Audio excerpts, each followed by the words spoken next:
আপনারা সবাইকে কেমন আছেন? আশা করি আল্লাহর অশেষ রহমতে খুব ভালো আছেন। আমিও আপনাদের দোয়া আলহামদুলিল্লাহ ভালো আছি। তো আজকে একটা একদম সিম্পল রেসিপি নিয়ে আসলাম। এই গরমে মাছ মাংস সবকিছু খেতে খেতে যখন মুখে কোনো স্বাদ থাকে না বা টেস্ট থাকে না, তখনই কিন্তু আমরা একটু অন্য রকমের খাবার খেতে চাই, তাই না?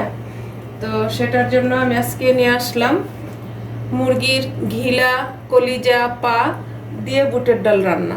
এই যে দেখেন, এখানে আমি 1 কেজি মুরগির কলিজা, ঘিলা আর পা এটাকে ধুয়ে পরিষ্কার করে, এই যে সিদ্ধ করে পরিষ্কার করে ধুয়ে নিছি। আমি ধুয়ে পানিটা ঝরায় রাখছি। তো এটা রান্না করার জন্য এই যে আমি একটা চুলাতে পাতিল বসাই দিছি আর চুলাটাও জ্বালাই দিছি। এখন আমি এটাতে রান্নাটা শুরু করব। তো প্রথমে দিব আমি তেল। বিসমিল্লাহির রহমানির রহিম। এই যে 1/2 কাপ তেল দিয়ে দিলাম। আর বুটের ডালের রান্নাতে একটু তেলটা বেশি দিতে হয়, তেলটা শুষে নেয়।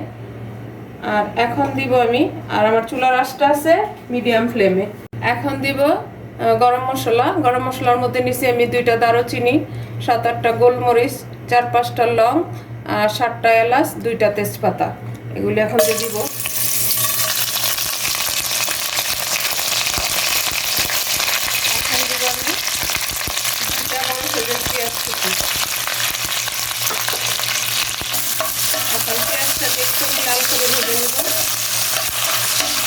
এই যে আমার পেঁয়াজটা ভাজা হয়ে গেল। এখন আমি এখানে মশলাগুলি দিয়ে দিব। প্রথমে দিব 2 চামচ আদা রসুন পেস্ট, ভরে ভরে 2 চামচ আদা রসুন পেস্ট দিচ্ছি আমি।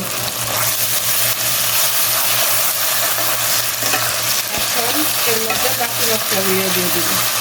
প্রথমে দিব ভরে 1 চামচ হলুদ গুঁড়া, চামচটা একদম ভরে। আর মরিচ গুঁড়া দিব 1.5 চামচ, কারণ এই মুরগির ঘিলা, কলিজা, পা এগুলি একটু ঝাল হলেই ভাল লাগে। এখন দিব 1 চামচ ধনে গুঁড়া, 1/2 চামচ জিরা গুঁড়া এখন দিব, আর 1 চামচ আবার নামানোর সময় দিব। আর দিব স্বাদ মতো লবণ দিয়ে এটাকে ভালো করে আমি প্রথমে কষাই নিব। এখন একটু পানি দিব যাতে মশলাটা না পড়ে। এই যে দেখেন মশলাটা কষানো হয়ে গেল। মাশাআল্লাহ, দেখতে মাশাআল্লাহ অনেক সুন্দর লাগতেছে। এখন আমি এখানে একটা বড় সাইজের টমেটো দিয়ে দিব।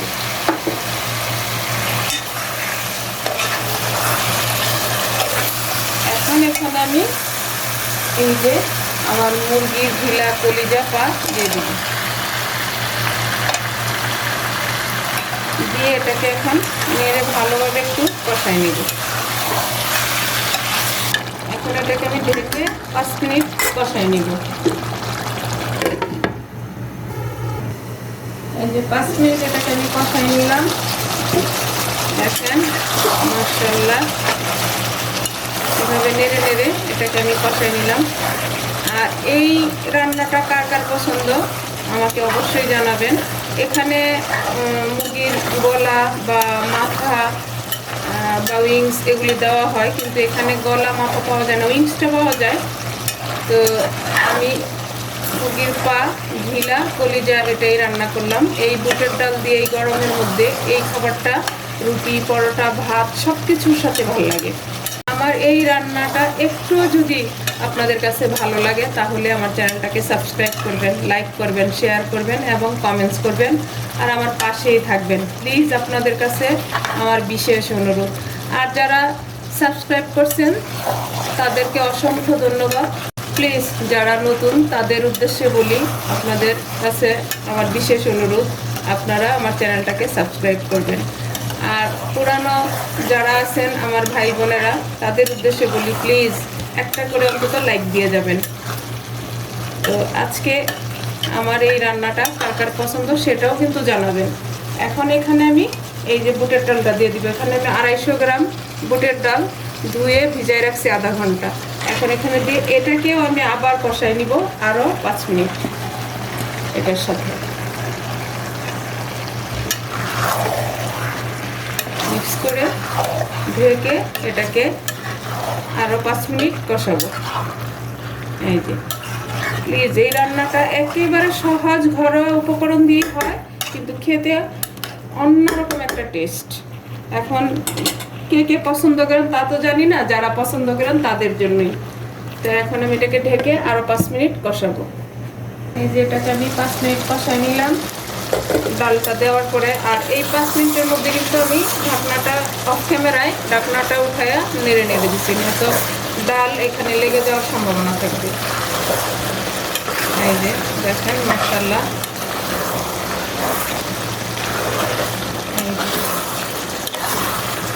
এখন গরম আসছে, গরমের মধ্যে খাবার এমনিতেও ভালো লাগবে না, এক এক সময় এক একটা রান্না করলে একটু টেস্টটা পাওয়া যায়।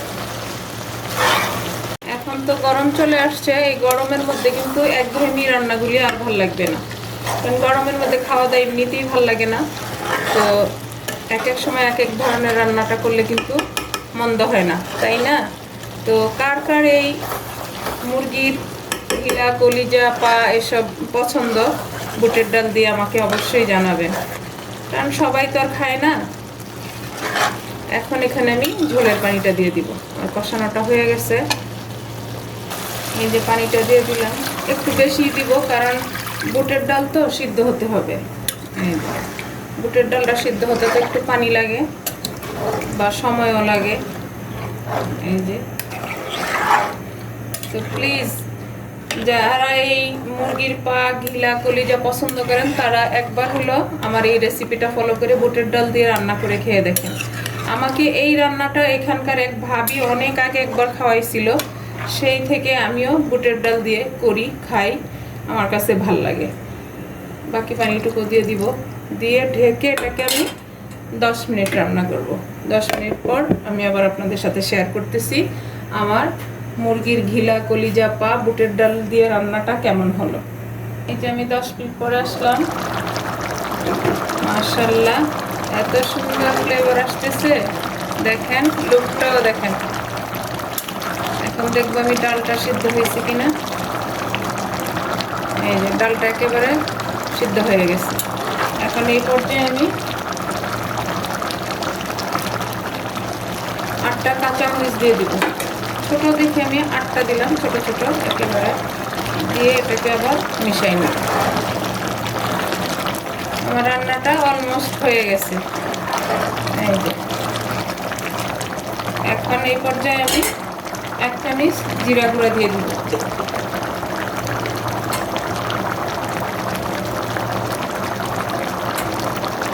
দিয়ে একদম এটাকে আমি মিশাই দিব। মিশায়া চুলাটা একদম লো করে এখন আরও 5 মিনিট আমি চুলার উপরে রাখবো। এই যে 5 মিনিট পর আসলাম, দেখেন মাশাআল্লাহ মাশাআল্লাহ এত সুন্দর একটা গ্রান আসতেছে। এটা এখন রুটি, পরোটা, গরম ভাত যেটা দিয়েই খান না কেন জাস্ট জমে যাবে। তো এখন এটাকে আমি নামাই নিব, নামায় সার্ভ করে আপনাদের সাথে শেয়ার করতেছি যে আমার মুরগির ঘিলা, কলিজা, পা বুটের ডাল দিয়ে রান্নাটা কেমন হলো। এই যে দেখেন আমার প্রিয় ভাই বোনেরা, আমার আজকের রেসিপি মুরগির ঘিলা, কলিজা, পা দিয়ে বুটের ডাল রান্না। দেখেন মাশাআল্লাহ, দেখেন লুকটা, বুটের ডালগুলি দেখেন। বুটের ডালগুলি কিন্তু এমনিতে আস্তে আস্তে কিন্তু একদম গলে গেছে, নরম হয়ে গেছে। এই যে দেখেন মাশাআল্লাহ, দেখতে যেমন লোভনীয়, খেতে তেমনি টেস্টি হয়েছে। তো প্লিজ এই রেসিপিটা ফলো করে একবার বানান, বানায়া এই বোনটাকে কমেন্টসে জানান। তো যাই হোক, আজকে এই মুরগির ঘিলা, কলিজা, পা দিয়ে বুটের ডাল রান্নাটা আমার শেষ হয়ে গেল। আমি আপনাদের কাছ থেকে বিদায় নিব, আবার নতুন কোনো রেসিপি নিয়ে আসব। আল্লাহ হাফেজ।